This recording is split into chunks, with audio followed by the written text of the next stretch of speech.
You know what? I think this guy just created a new winter sport. It's called ice hating, and it's like ice skating, but there's no skating and the ice just explodes. This build by Dread uses the new Disciple of Varashta Ascendancy to cover the screen with ice and promptly shatter it. I'm Eben, and welcome to Build Showcase. The Disciple of Varashta is a Sorceress Ascendancy. It's special because it grants a number of minion skills that allow you to harness the power of the Djinn. There's a lot of options here, but Dread is using Navira's Fracturing, which creates those ice explosions, and Ruzan's Reckoning, which we'll get into later. Quite simply, Navira's Fracturing is a spell that detonates chilled ground, dealing a bunch of cold damage, chilling, and freezing enemies. Less simply, it's a command skill, meaning that it scales with minion modifiers, and the size of its explosions is affected by the size of the chilled ground. So you can imagine a fair bit of work has gone into making the most of this mechanic. To create full screens of chilled ground, Dread is using Ice Nova. This skill creates chilled ground when it consumes a cold infusion. With supports like Expand and Encroaching Ground, we can easily cover a lot of space. Of course, we'll need to get those cold infusions from somewhere first. For that, Dread has a Frost Bomb set up. With this passive node, and these support gems, it's possible to get 3 cold infusions almost instantly from this skill. So already, we can do this. But, how do we scale the damage? Dread has invested into crit, because Navira's Fracturing has good crit numbers. Plus, freezing explosions are the best, so what can you do? To this end, we've picked up a lot of minion crit nodes on the tree. We're also using a few time-lost jewels. These can be used to add extra mods to passives in their radius, and we can roll minion crit mods onto them. To go even further, the Disciple of Varashta has access to this Ascendancy node, which makes the jewel's radius even bigger, allowing for more out of each jewel.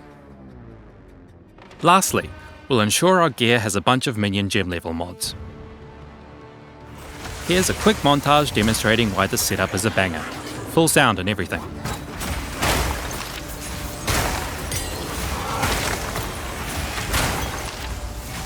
Dread notes that Navira's Fracturing is nice for clear, but because of its long cooldown, it doesn't make for very good single target.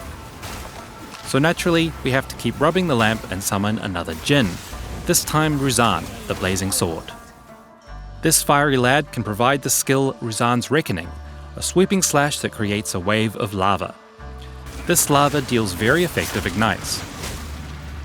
To make the most of these ignites, we're using the unique chest Vis Mortis.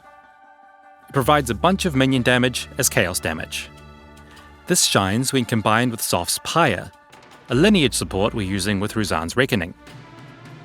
This support grants us even more chaos damage and allows our chaos damage to affect our ignites.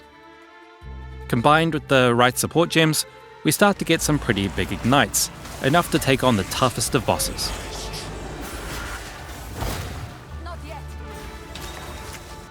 For defenses, we're making good use of this Ascendancy node, allowing us a much faster energy shield recharge. Then, if we invest into energy shield in our tree and gear, this alone is fantastic for survivability. Dread notes you will need good element immunities and chaos resistance, however. To this end, he suggests trying Amanamu.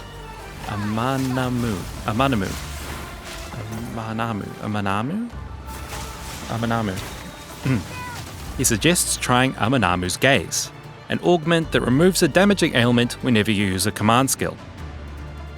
As both of our primary skills are command skills, this could be very useful indeed. And there you have it, a perfect build for winter. Side note, it's not winter here in New Zealand, and we still celebrate Christmas with the iconography of pine trees and snowmen, and I find that super weird. Anyway, Dread made this build almost immediately, creating his first breakdown video the weekend of launch. It's fun to play, inventive, and super punchy if you invest into it. Thanks to Dread, or Dr3AD if you're like me and you can't help yourself, for his contribution. Make sure to check out his full build guide in the description. See you next time!